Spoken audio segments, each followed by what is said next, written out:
ఇది రెండో పెళ్లి. కానీ ఇది జరగాలంటే నాకు కొన్ని కండిషన్స్ ఉన్నాయి. పాయింట్ నెంబర్ 1, మనిద్దరి మధ్య ఏ రకమైన సంసార బంధం ఉండదు. సారీ,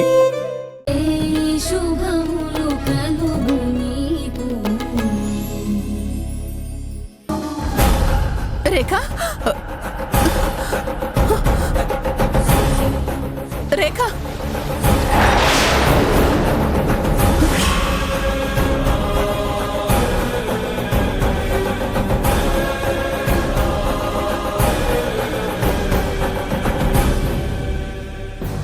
వెళ్ళి ఫ్రెష్ అవ్వు. అలాగే అమ్మమ్మ. ఇక్కడున్నావా? నువ్వు కనిపించలేదని ఒక్కసారిగా కంగారు పడ్డాను.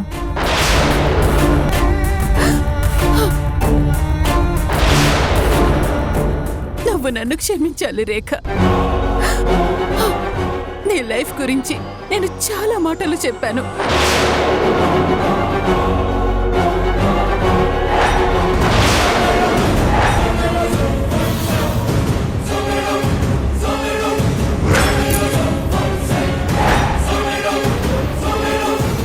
నీ పెళ్లి గురించి చాలా కలలు కన్నాను.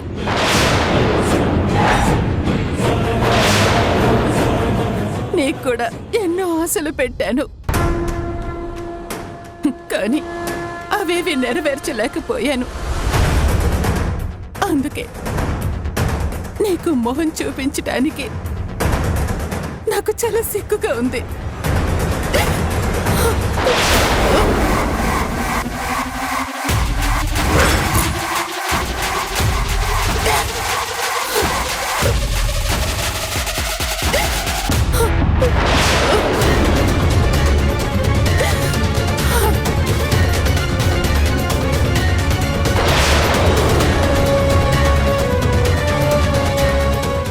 సంతోషం కోసం, నీ సుఖం కోసం ఎప్పుడు మెట్టు దిగని మీ అమ్మ చాలా మెట్లు దిగిందమ్మా.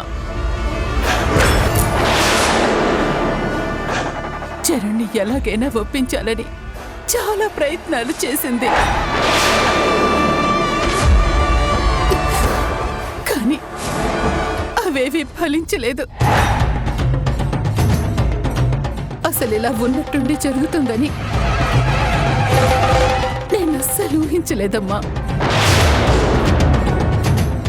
ఖచ్చితంగా ఏదో ఒక రోజు జయసింహ గారికి బాగవుతుందని చరణ్ని ఎలాగైనా ఒప్పించి నీకు అతనికి పెళ్లి చెయ్యొచ్చని చాలా ఆశపడ్డాను.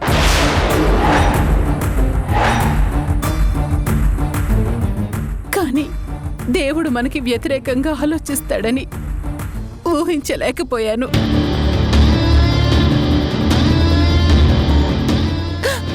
I'm sorry Rekha, I'm very sorry.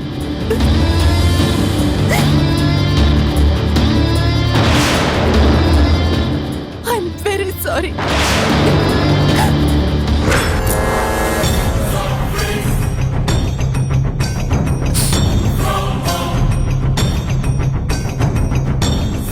అయినా నీకు అతనికి పెళ్లి కాకపోతే ఏమైపోతుంది?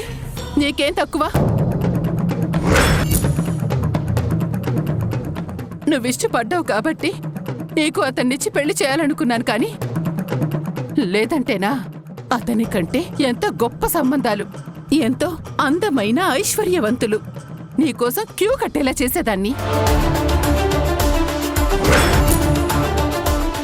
అయినా ఇప్పుడు మాత్రం మించిపోయిందేమీ లేదు. చరణ్ కంటే అందగాణ్ణి, అతని కంటే ఐశ్వర్యవంతుణ్ణి వెతికి తెచ్చి నీకిచ్చి చేస్తాను. నువ్వెలా బాధపడుతూ కూర్చోకే, నీ బాధ నేను చూడలేనురా.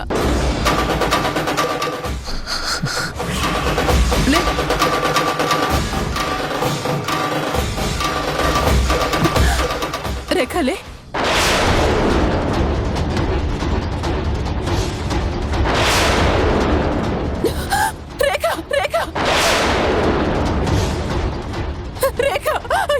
ఎంత పని చేసావే రేఖ, వెక్కి చూడరా రేఖ, రేఖ లే